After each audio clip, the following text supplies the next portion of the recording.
there's something that you can't quite put your finger on it. The realtor comes over. He's like, he has a strong feeling that it's supposed to be you guys. And I'm just like...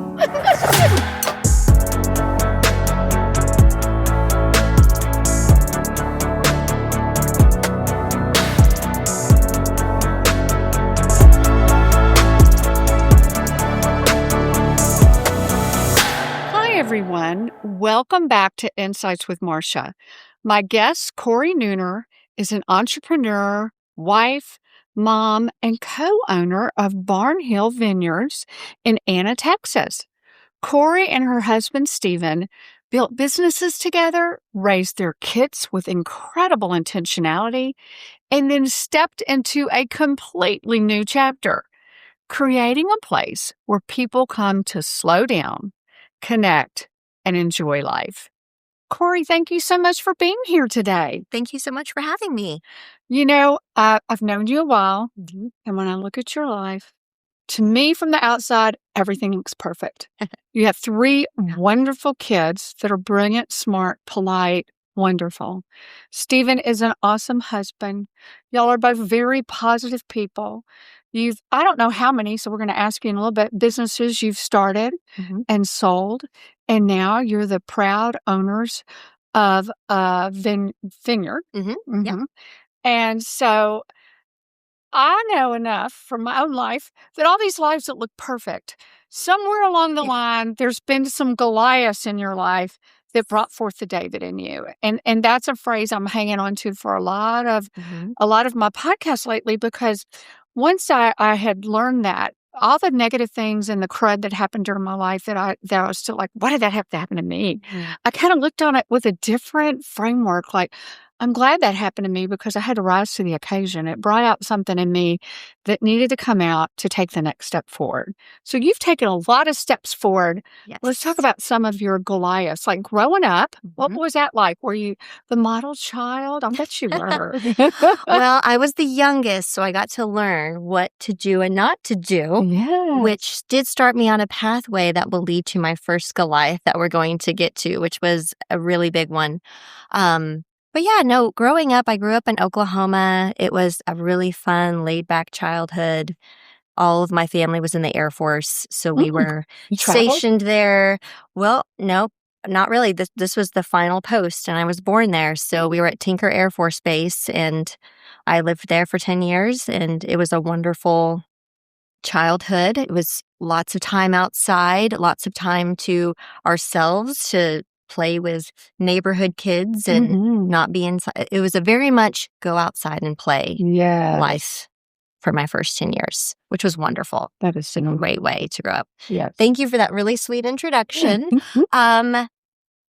Yes, I would say things look very well put together. I'm like a duck. You know, you glide across the water. It looks easy. The water's rolling off your back. But underneath that surface, you're just paddling so fast and furious. And for a long time, I didn't know that I was a perfectionist, which really I was my own Goliath for a long time. And I wasn't aware of it until there was no choice but for me to meet it, face to face, because the more you get on your plate, things start to spill over and you can no longer keep up with that perfectionist mindset, attitude, thinking, which is really stinking thinking, because perfection doesn't exist, right? But for so long, I really thought it did. And I thought, I can do everything perfectly. But, humility hits hard, and you learn that that's not the case, and that's okay. You don't have to be. But I didn't think that it was okay for me to not try to at least do everything perfectly. So fortunately, I had great people around me to help me once I became aware of this. I got some great coaching, changed my mindset to shift from perfectionism to excellence. Oh, I which like is that. Way healthier way of being and thinking and doing, not only for myself, but for everyone around me, right? Because that spills over. And then you start getting into leadership roles, and guess what that can lead to? Being a micromanager, right? And all these things that you don't want to be, but your perfectionism is pushing you to be just kind of a gremlin, probably, is what I would say that I was. Wow. So at what point let me ask you this, because a lot of people that feel like they have to be perfect, it's like, well, if I can't do it perfectly, I'm just not going to do it at all. Did you have a little bit of that in you, or you're just like, no, I'm going to keep trying until I get it perfect? Yes, I had that in me for sure, right? Mhm. Like, if I can't do perfect, I'm not even going to try. Mhm. And then it was a really big problem for me to delegate to other people because I'm like, Oh, well, yes. they can't do it as well as I can do it, Yep. right? Yep. Which is a complete lie. But, Yes. I told myself that for a really long time. Yes. And so then I would hold on to everything, and that's not fun for anyone. And I was missing out on all of these really talented people that were better than me at all of these things that I was trying to do and keep up with. Mm. And they enjoyed those things more than I did too, which is really key. You Yeah. get to thinking like, oh, nobody could like doing this admin work. Like, who would like that? Yeah, some people love Oh it. my gosh. And they're wonderful at it Yeah. and much better equipped Yeah. than me. So this is kind of a hop, and let me know if you want to talk about this later. Mhm. So when you said you had to give up some stuff, now there's just certain key phrases I remember hearing growing up, and I remember one of them I heard was, "Good leaders know how to delegate." Yes. So I'm kind of like you, not as bad, and I have somebody in my close family who's like has to do everything perfectly and wants to hold it close. Yeah. So I would say, "Good leaders delegate. How can I delegate?" Yes. You have learned to delegate, and you want to tell us about yes. one area where you've learned to delegate? Because I think it's awesome. Oh, yeah. So many areas, right? So our first business, and I did not start out in the entrepreneurial, well, I did as a child. My father was an entrepreneur. So I was around it. I understood it. I saw the good and the bad and everything in between. But I actually was a school teacher for my first 5 years out of college. I taught middle school, Oh, wow. which Good for I you. loved. It was a great time. It was a slightly different time because I left teaching in '07, and I think the iPhone came out that summer. It did. So the whole I world remember when I changed. first got mine. Yes. So I was in like a sweet spot, I think, Yes. before social media and everything just really became so Blew it accessible. all up. Yeah. Yeah. So I would say that going into our first business, it was just my husband and I. Like, we bootstrapped the company. So at first, you don't have a choice when you're going that route, but to do everything, right? You wear Right. all the hats, you learn all the things. And so it wasn't until that plate started really filling up and spilling over that everything just became exposed, that I had this issue that I needed to work through and get coached through and overcome. And just that awareness of, wow, wait a minute, people really do love this. They can do it better than me. And they'll do it differently than me, and that's fine too. And that's the Right. beauty of it. But I Yeah, had and to, that's so hard. it's so hard. It's so hard for a recovering perfectionist to to to hand something over and say, you know what, I trust you, you do it. But once I started doing that and you get the right people on the team, it becomes easier and easier. But it's all about the team, right? Yeah. If you don't have the right people around you, then Yeah. it's harder to grow yourself because you're just getting down in the weeds Yeah. with everybody else. One Christmas, my daughter gave me the book Good to Great. Yes. It was all about not just surrounding you with yourself with good people, but great people. The best people make that. So I think she probably saw a little bit of you and me, like, okay, Mom, we're going to get this going. Let's going to get this Gonna straight. help us along. Yes. Yeah.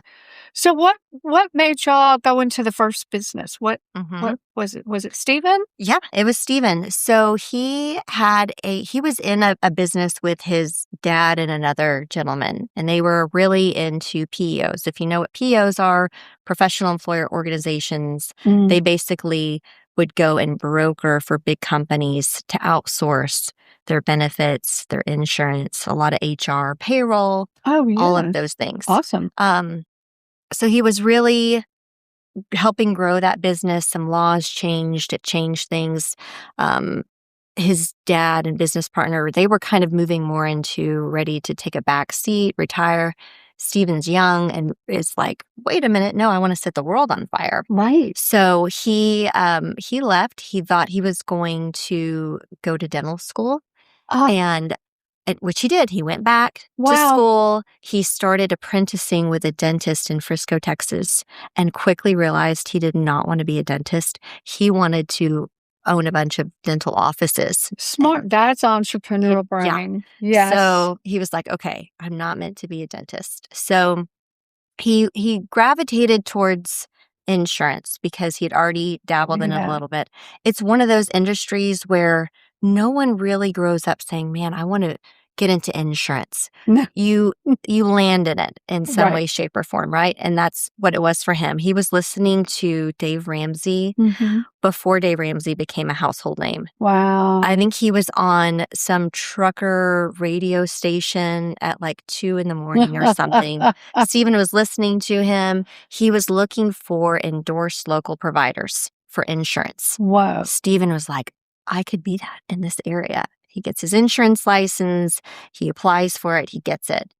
And mind you, we had already jumped on the Dave Ramsey bandwagon about a year before, trying to get out of debt. We realized that this wasn't for us. We didn't want to owe anyone anything. We wanted to be debt-free.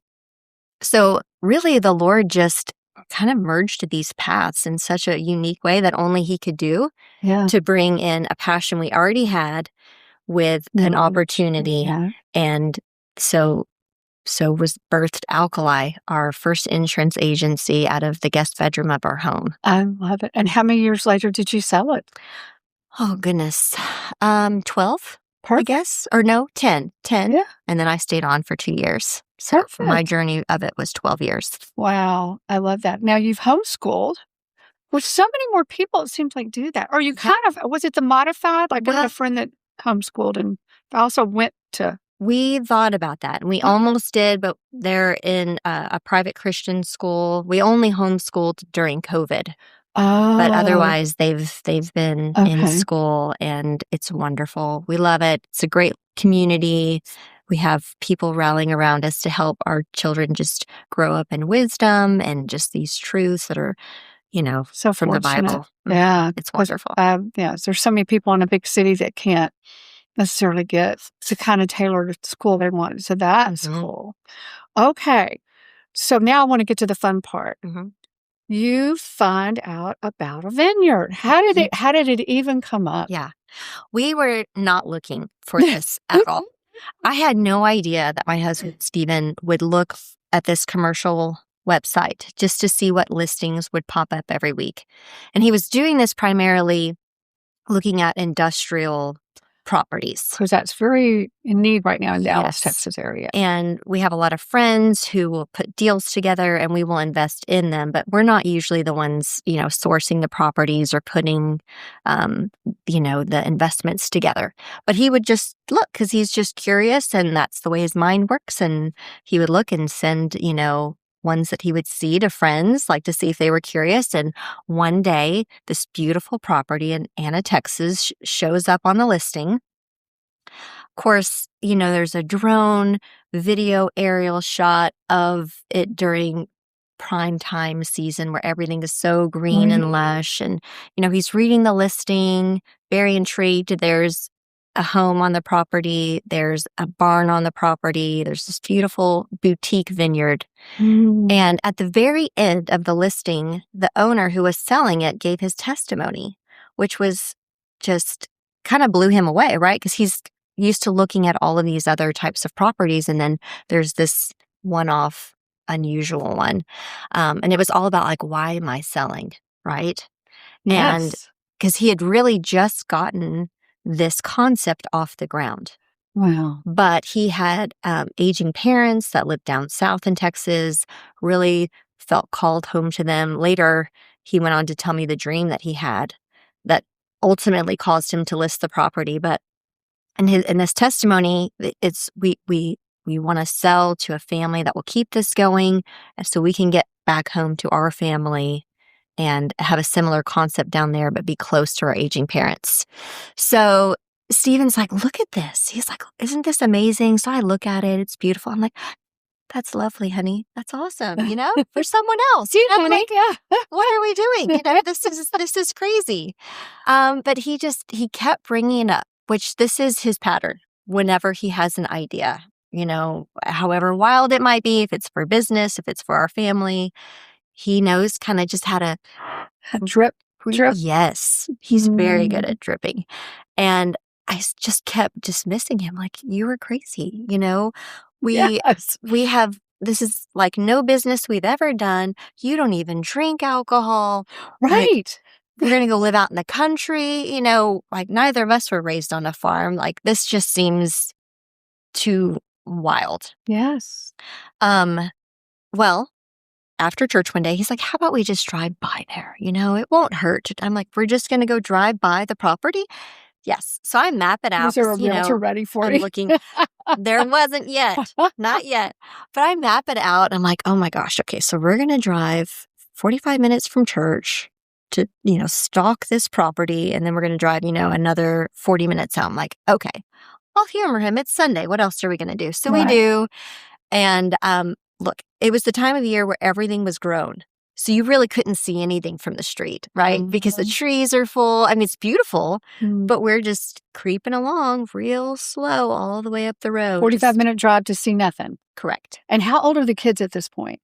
Let's see. At that time, they were probably 12, 9, and 6. 12, 9, and 6. Yeah. Okay.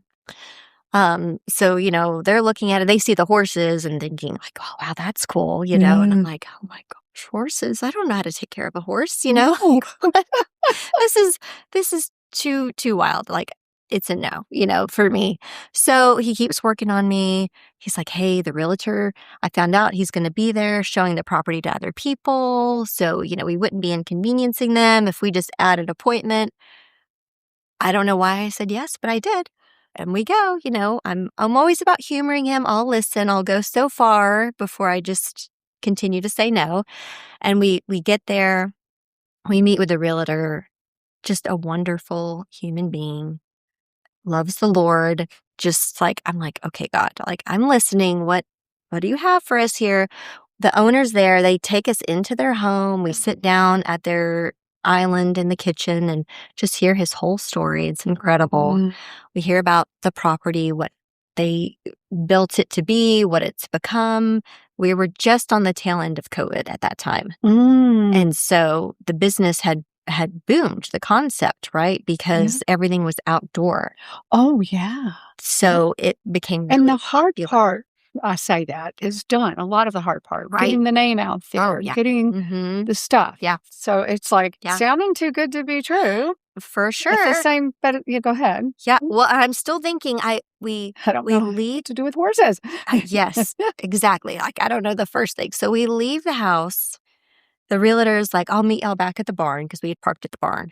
And, you just get this feeling like, like what are they going to talk about? There's something that you can't quite put your finger on it, but it was like a feeling that maybe we're supposed to be the people, right?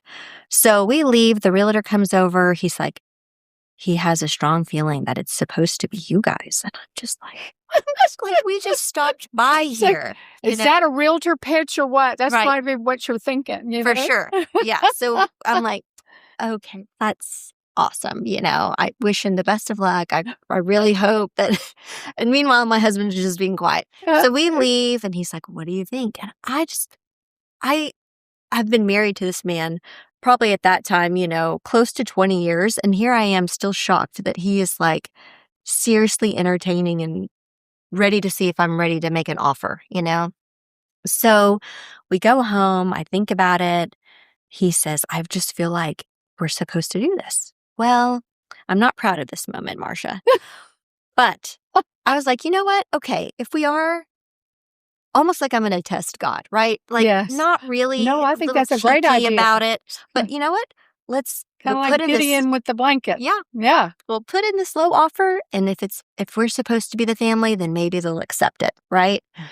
So we did. We put in this offer. He actually thought about it for a while. He was like, gosh, I really think it is supposed to be you guys. And then I'm kind of freaking out. Like, is he going to accept this offer? But I already said, like, God, if he did, I know it's for us. Well, he didn't accept it. Oh, and you're But completely like, he said he was going to keep it on the back burner.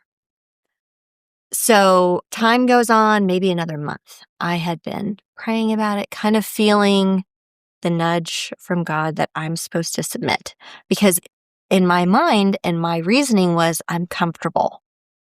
Well, God didn't call me to be comfortable, right? You don't grow without a challenge. Nope. And so I finally felt the conviction that I'm supposed to go back to Stephen and say, we should put in a new offer. But I'm scared because I know that as soon as I say this, it is off to the races with my husband. So we're literally at a conference in Ohio on a break. I decide it's time for me to tell him. I tell him, we literally step into the breezeway of this conference room. He's like, let's call him now. And I'm like, right now? Like, we're about to go back in. I bet Stephen's just been waiting for this moment. I really think so. I think so. We call him. He answers. We give him a verbal new number on the phone. He's like, wow. He had already accepted another offer, had been going down the path. It was a foreign investor. It was taking a different turn. He was trying to keep the business intact. He wanted to keep it going for the people, for his team. So he had broken that off. And he was waiting. He had broken He it. had. We find out all of this like later, what had happened in the last month. And he was waiting on an offer from another family. So he said, I'm already meeting with another family. He's like, I really like y'all's offer, but I need to hear them out because we're supposed to meet. And we're like, okay, it's in God's hands. Like for me, I'm like, I have submitted. I feel like I've been obedient. Check my boxes. Now, whatever happens. But if you want to turn down our offer, it's okay. I was really holding it loose. Like, God, I'm trusting you here. But if he said no, I think I would have sighed relief. Well, he came back and said, hey, I accept y'all's offer. Let's meet as soon as you get back in town. And so we walk back, into the conference. And I'm just like, did that just happen? How did that turn so quickly? And we're here. We literally met with him and his wife the next week at dinner and did a handshake on it and then started papering everything up. And Marsha, we still offered him a really weird deal. Really weird.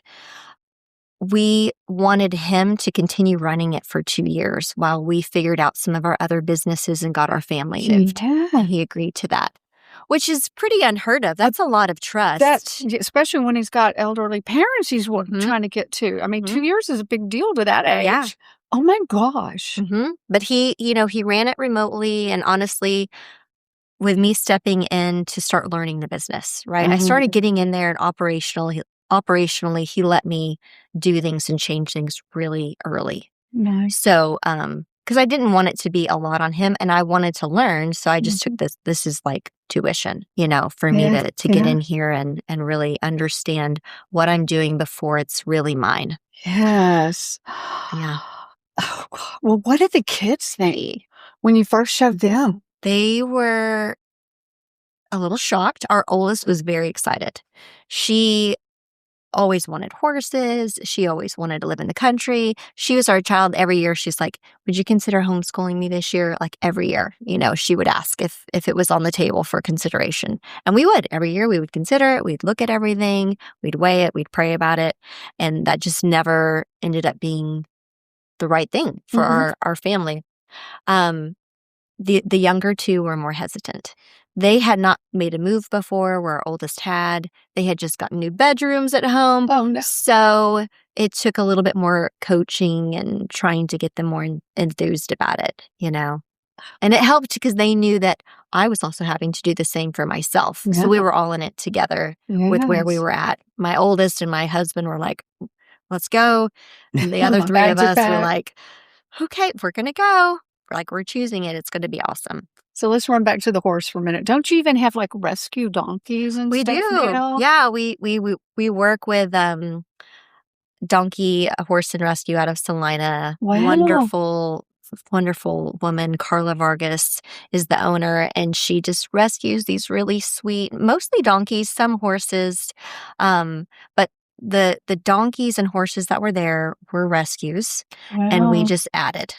We adopted 3 more. We foster one, although I won't let anyone take her now, so I just need to finish the paperwork. But we still have one that's technically still a foster. Oh my gosh, so I guess you know how to handle Yeah, horses and donkeys now. and these are look, they're living in their retirement, their pasteurized days, right? It's buffet all day. These are not, stalled, They're free range show donkeys. horses anymore. Yeah. Yeah, so they're much easier than I anticipated. I mean, we Yeah. have help for sure, and I've got a vet that's wonderful that helps us. Yeah. So probably a lot of people are wondering because I will occasionally mistaken and instead of saying vineyard, I'll say winery. Mhm. What's the difference between a vineyard and a Yes. winery? So fortunately, they never made the wine there, right? They have Very this really fortunate. cute boutique vineyard.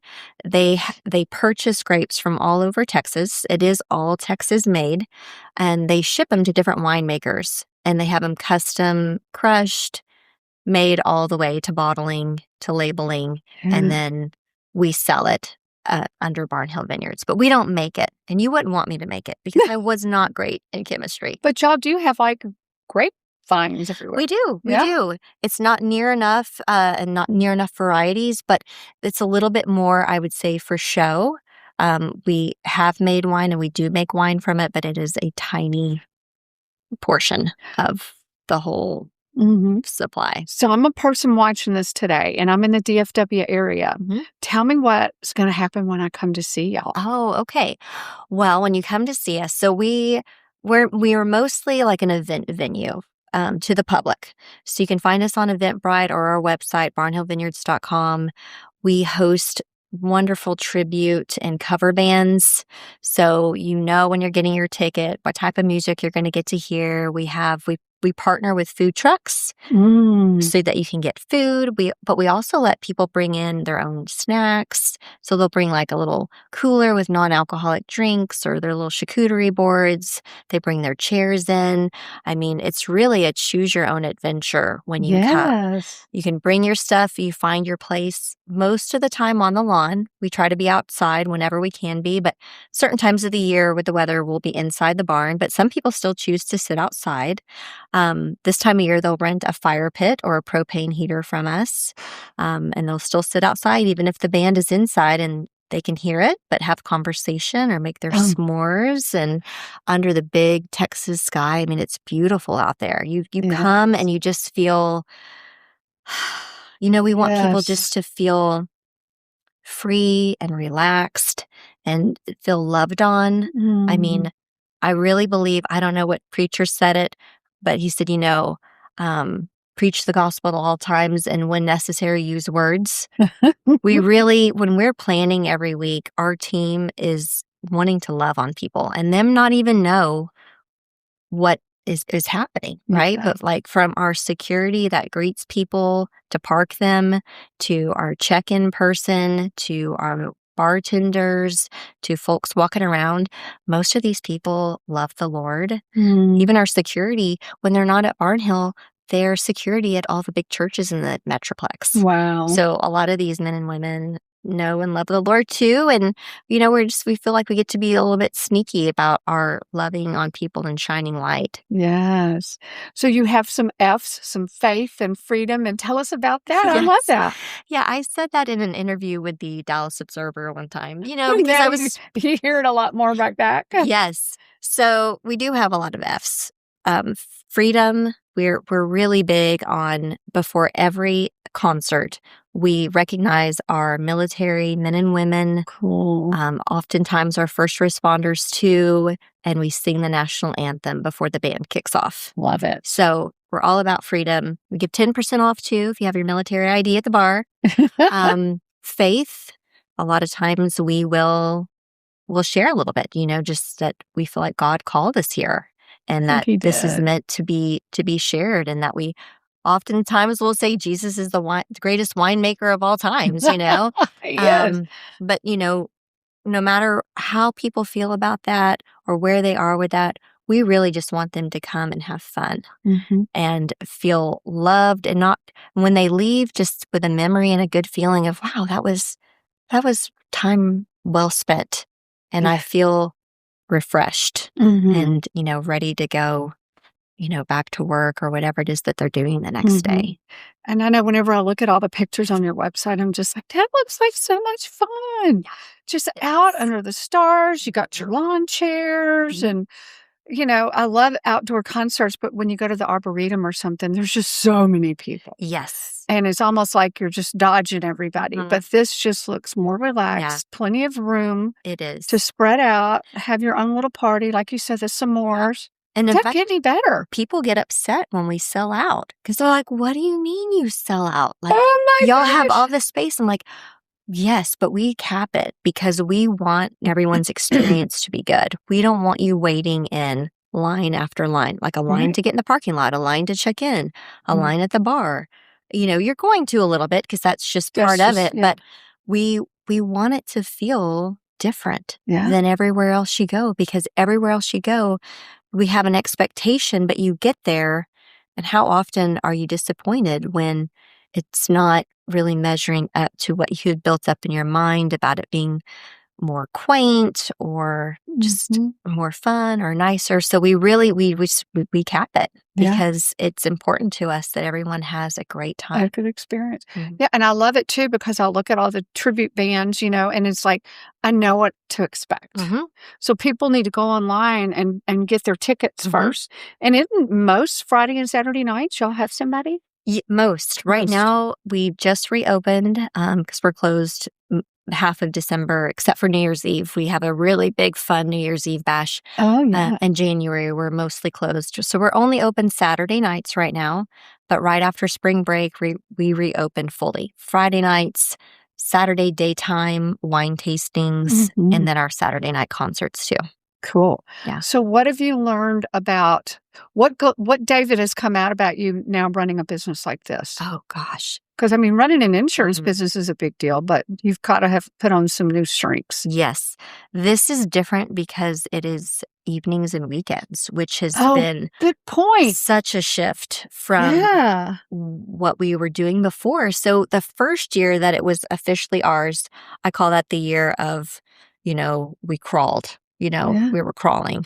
And at the end of that year, we sat our kids down. We're like, how was this? Like, how are y'all feeling? And they were like, it felt stressful. Yeah. And we were like, okay, tell us more. And they're like, well, it's just like the weekends and the evenings, and y'all just felt like there was busy. Always something new that you were trying to figure out.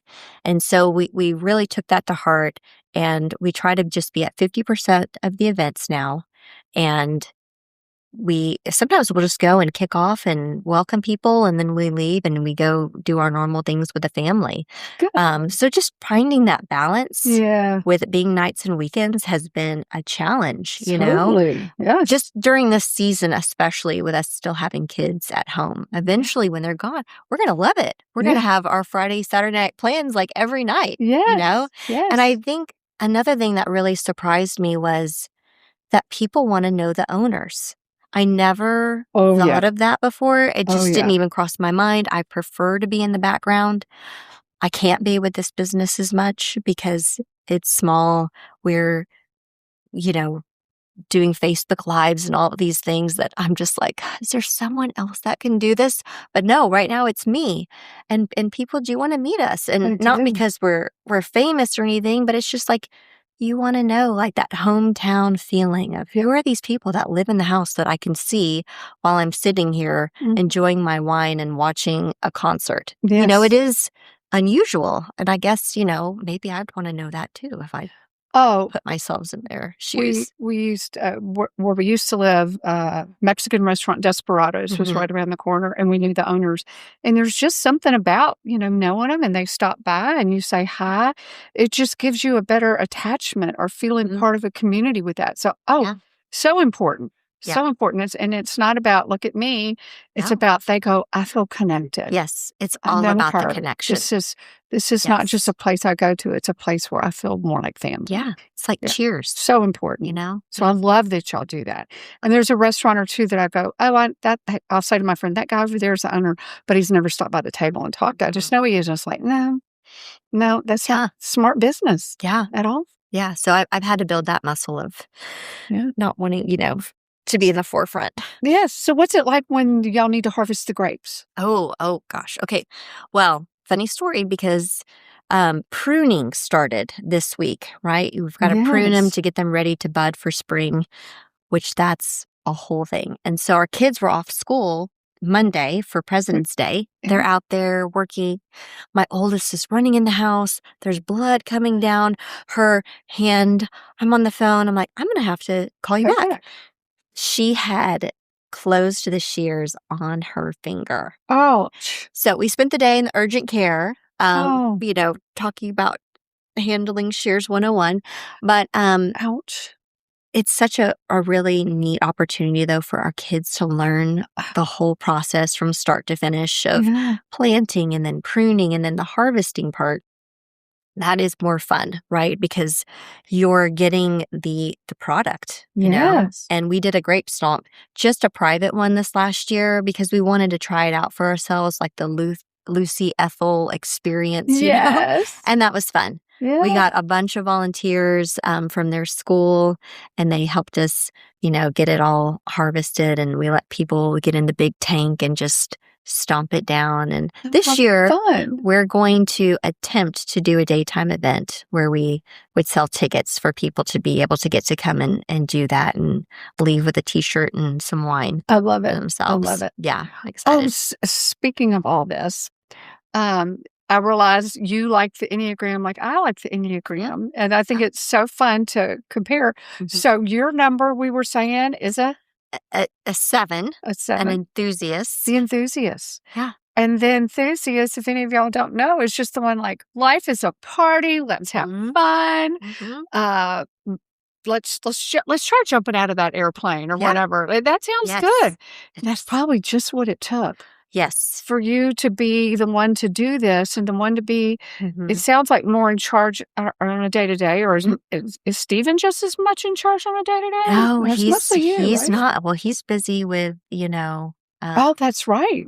Our other businesses. So I definitely tap him because he's just a brilliant strategic thinker, right? He has the big vision. I can have the little vision for my parts, and I'm great at that.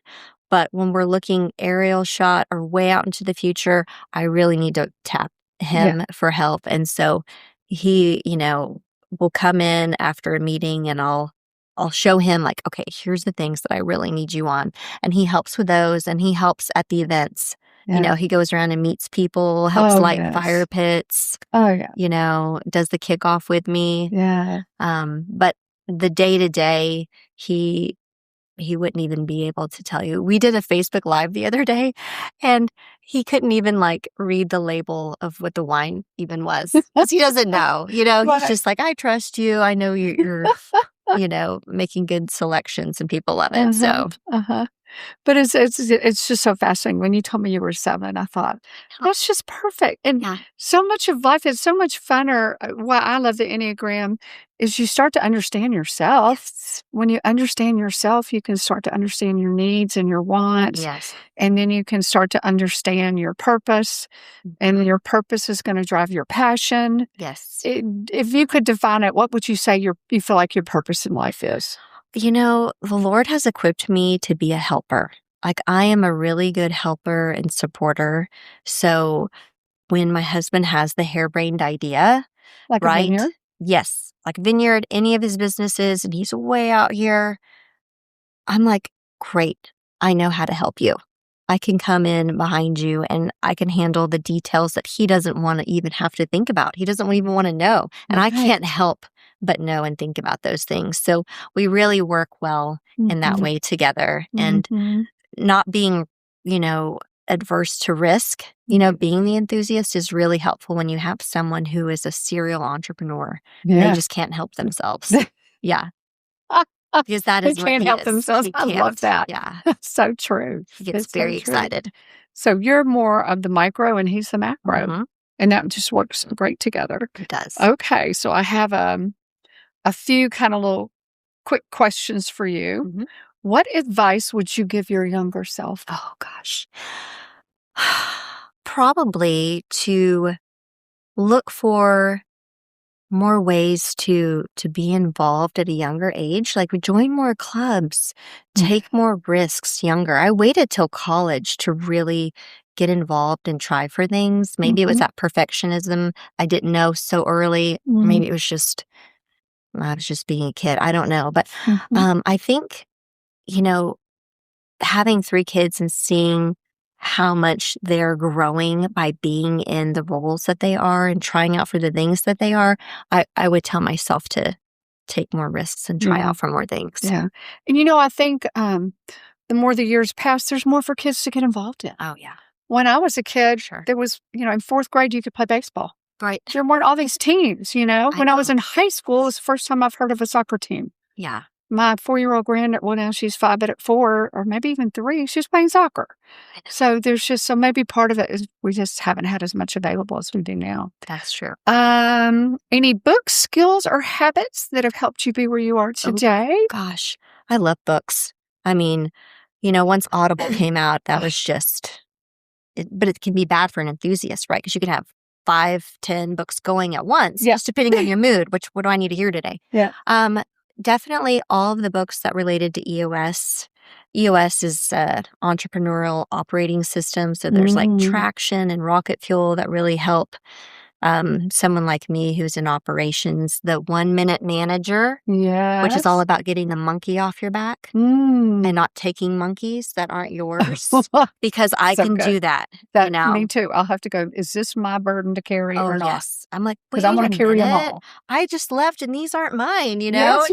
I love monkey. That's a real visual. Like, yeah, that's a great book. But I also love biographies and autobiographies, especially people who are just up to big things. Dolly Parton, all of the Gaines ones like Joanna and Chip. When you just need to hear somebody else's story that is further along than you, right? And has been through, you can just relate to what they're experiencing. That one's on a smaller scale, but awesome.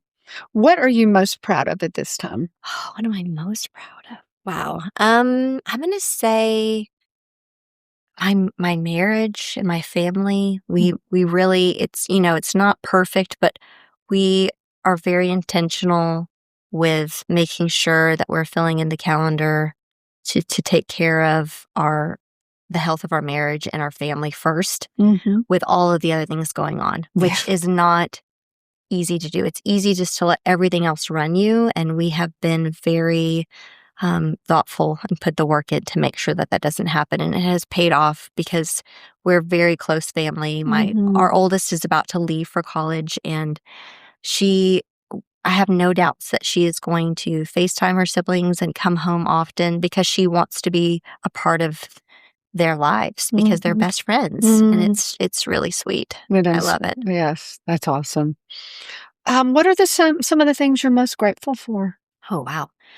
I'm grateful to God for the opportunities. I mean, it's not lost on me. A lot of the turns and opportunities that have come our way are not by accident. Right. And I mean, even down to the simplest thing of weather, right? Weather, especially with this business. I never knew what the weather was going to be until it happened. Like, I could be in my car and it's hailing. I'm like, oh, well, I didn't know this was going to happen. Right. And then you move to the country and a vineyard and your business is all around weather. You know what the wind gusts are going to be and at what time it's going to die down. So it's not lost on me when we just have an amazing weather day or the last minute it shifts in our favor. And I can be in such gratitude for that because I know when it goes the other way, I'll be able to lean on all of these moments that I am stopping to thank the Lord for providing when the rain does come, because it comes. It comes. And there's people outdoors, and that's not pretty. Yeah. What's a belief or habit that's been most transformative? Well, habit, I would say weekly date night with Stephen. We have done that for years, and that has been really important for just our friendship and the health of our relationship with all of the stresses of everything, and getting up early. I'm not as good at it as I used to be. I need to get better, but when I get up early and I have the first hour or two without anyone else, and it's just me and my quiet time, my day will go better no matter what happens. That's because awesome. of setting myself that way. Yes. Yes, I'm that way too. And on Thursdays, I have to be up in Denison, which I love to be up in Denison. It's a Bible study I go to. I have to be there at 9, which means I have to leave at 8, which means I just don't have that quiet time. I got to get up and get in the shower and get going. So I know what you mean. It's like, oh, Yeah. And in the middle of the afternoon, it just doesn't work out as good. No. Okay. Who's been the most influential person in your journey? Probably Stephen. Yeah. Y'all are just a good match. Yeah, we really are. And that's also not lost on me too, that, God joined our paths together the way that he did too, because having someone that you live with that can think the way that he thinks, it's so helpful when I can't figure stuff out and I'm not sure if the world is up or down. He can set it straight really, really quickly for me. And it's just, I feel very blessed to have him around to help me to just live my best life. Yeah.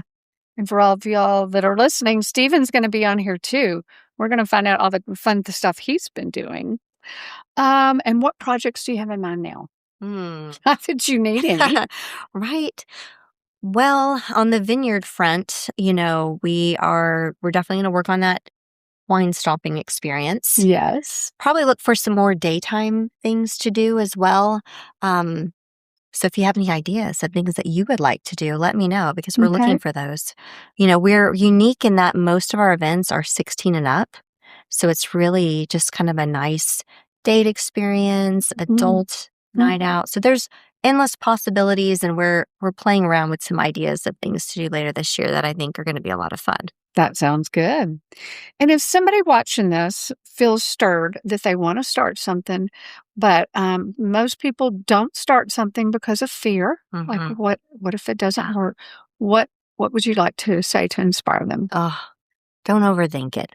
If you've prayed about it and you know it's the right thing and you're doing it for the right reason, go for it. Go for it because you'll learn. You will learn. There's always something to gain, even if it's not in the way that you initially hoped. And you'll figure it out and get some great people around you. That way, when things start to get a little bit loose, you've got people that can help you tighten it back up so that maybe you don't have to abort right away. Yes, that sounds awesome. Okay, now if anybody wants to get in touch with you, let's tell them what all kinds of web addresses, what do people need to know? Yeah, you can just go to barnhillvineyards.com. Or you can find us on Eventbrite. All of our information, contact is on there. We're really easy to get a hold of. We text back, and we'd love to see you at the barn. We'd love to see you and John. Yes, I know. I told him we're going to have to go. How far is it from Dallas? So, for me to come here today, it was 42 minutes. Oh, I can do that. But that was not in traffic, so you've got to. That's okay. We'll be going against traffic. Yeah. I think, whatever. Especially if we're on a Saturday. Yeah. For sure. That sounds good. We'll have to do that. So thank you so much for being here today and sharing your story and all about the vineyard and how awesome that is. And that I bet, one thing I think people took away from this is if you can do it, they can do it. Oh, absolutely. They can do it. Absolutely. You just got to take that first step. That's all it is. And if you're afraid, you just got to say, that's okay. I'm going to do it anyway. What's the worst that can happen? Yeah. If you wait till you know everything, you won't. Yeah. Correct. Yeah. Well, thank you. And y'all, stay tuned next time. We'd love to have you back for more Insights with Marsha.